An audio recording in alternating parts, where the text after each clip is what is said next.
Donc moi c'est Kathleen, j'ai rejoint la cellule de crise pour m'occuper de la gestion des opérations.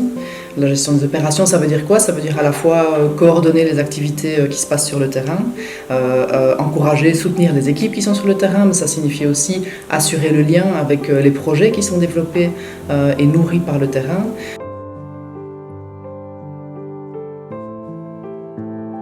Ça nous semble important de travailler avec les autorités locales en fait en bonne collaboration, et donc c'est à la fois le responsable de zone qui nous remonte les besoins de la population, mais également les communes qui expriment des besoins.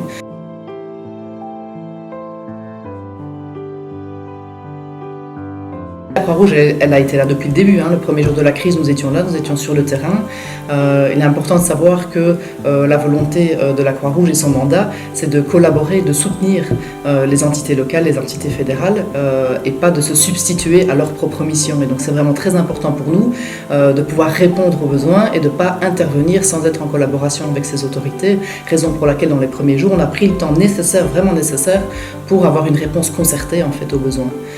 Mais c'est vraiment important pour nous d'être en rôle de soutien, en rôle de contributeur et pas de travailler seul sur des terrains qui sont bien mieux connus par les communes et par les acteurs locaux, les associations qui ont aussi joué un rôle très important sur place.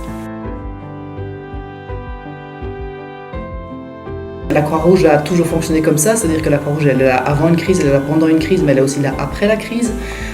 Et donc l'après-crise, on le prépare, c'est important. On sait que pour le moment, cette crise est sous les feux médiatiques, entre guillemets. Et donc les aides arrivent de façon très, très généreuse et très multiple. On sait que dans quelques mois, il est possible que ces aides diminuent.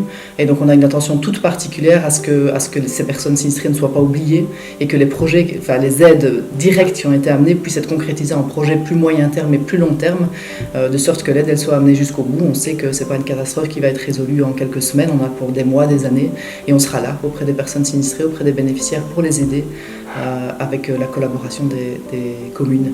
Et donc effectivement, alors qu'on a amené une aide d'urgence sur le terrain immédiatement, on est en train de réfléchir, rebondir sur cette aide d'urgence pour voir comment on la concrétise en projet, soit aussi des projets d'accompagnement plus long terme, voilà, en considérant que ces personnes vont mettre des mois peut-être à rejoindre leur maison, que l'hiver est à nos portes, et on essaye maintenant de réfléchir à une stratégie opérationnelle pour les ancrer dans le temps, pour faire en sorte que cette aide elle puisse perdurer et évoluer en fonction des besoins qui évoluent, je le disais sans cesse.